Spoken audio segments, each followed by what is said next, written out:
السلام عليكم ورحمة الله وبركاته. تحية طيبة لكم جميعا أحبتنا الكرام. عائد القرني غرد تغريدة يقول فيها: لم يمر في التاريخ رعاية للحرمين الشريفين بعد عهد رسول الله صلى الله عليه وسلم والخلفاء الراشدين كرعاية الدولة السعودية وخدمتها لضيوف الرحمن أمنا وأمانا ودواء وغذاء وإشرافا تاما على راحة ضيوف الرحمن. يقول: اللهم أجزي عنا خادم الحرمين الشريفين وسمو ولي عهده القوي الأمين أفضل الجزاء وأتمه.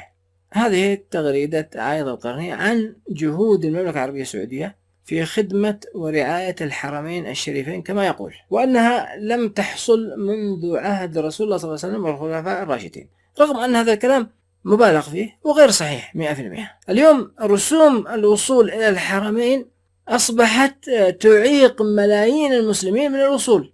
أيام رسول الله صلى الله عليه وسلم والخلفاء الراشدين ومن بعدهم لم يكن أحد يستثمر الحرمين، هذا أولا. لم يكن أحد يأخذ مقابل تأشيرات ودخول وخدمات حتى تصل إلى الحرمين. هذه نقطة أظن أنها تكفي في الرد على عائد القرني الذي يحاول أن يلمع هذا النظام من خلال هذه التغريدة. لكن دعونا من كل هذا الكلام، لماذا عائد القرني الآن يغرد بهذه التغريدة؟ لماذا عائد القرني الآن ينشر هذا الكلام؟ هذا الذي يهمنا، وهذا هو مربط الفرس، وهذا الذي يجب أن ننظر إليه، يجب أن نقف أمامه، لأنه هناك سر طبعا أجبر عائد القرني أن يقول هذا الكلام، أو أن هذه التغريدة أرسلت لعائد القرني حتى ينشرها على حسابه. لا تستبعدوا ذلك. هؤلاء المشاهير، هؤلاء المطبلين، ارتباطاتهم بالأمن غير عادية سواء في السعودية أو غير السعودية. لماذا الآن؟ أنا سأطلعكم لماذا عائد القرني يقول هذه التغريدة تحديدا،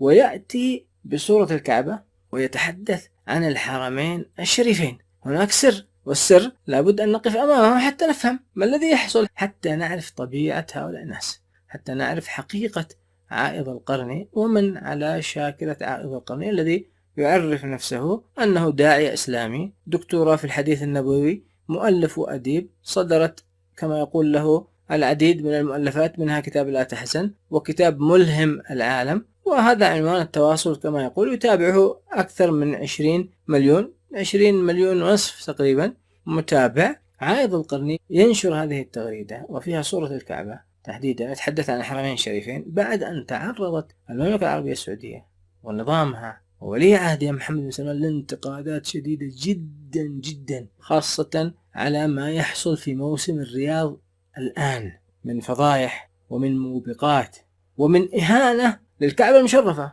يعني الصور التي انتشرت واشتهرت والتي أساءت لنفسيات الكثير من المسلمين هي صورة هذا المشهد أو هذا المقطع الذي يظهر مجسم كالكعبة المشرفة وحوله راقصين وراقصات وعرايا، وهذا موسم الرياض. يقول صاحب هذا المقطع الذي نشره، يقول: لاحظوا مجسم الكعبة المشرفة، ما المراد من هذا في مهرجان موسم الرياض؟ يقول: لاحظوا إلى ماذا يتحول من أشكال آخرها بريق ينطفئ.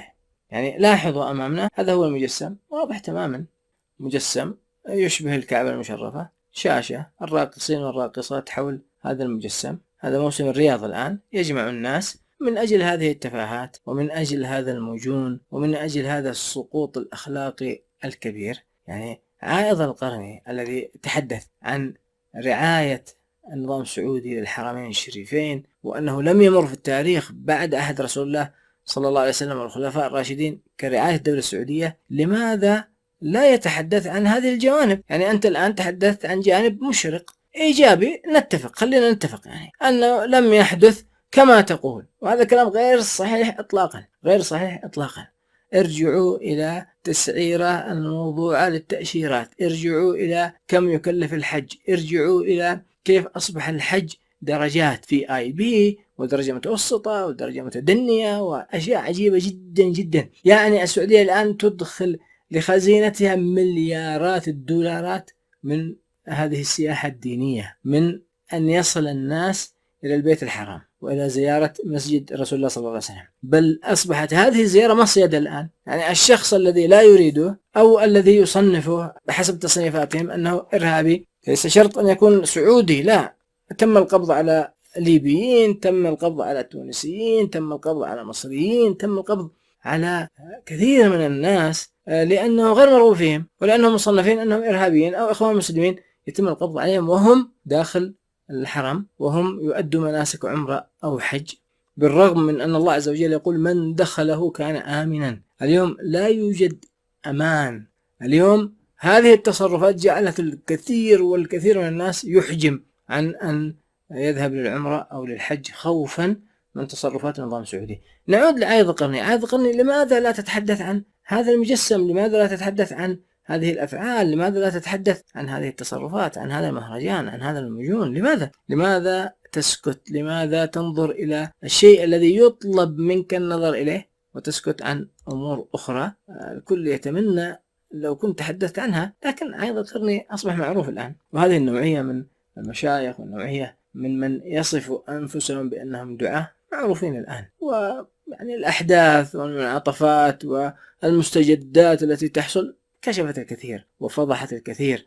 وكما نقول دائما لو لم يكن في هذه المحن إلا هذا الخير أن يكشف هؤلاء الناس لكفى، لأنهم كما يقول أيضا الكثير أنهم من عوائق نهوض الأمة. هؤلاء الناس عائق كبير جدا أمام الأمة حتى تنهض، والسبب أن كثير من الناس يخدع فيهم، كثير من الناس يظنهم فعلا على خير وأنهم دعاة وأنهم وفي النهاية جاءت هذه المنعطفات لتكشف الكثير.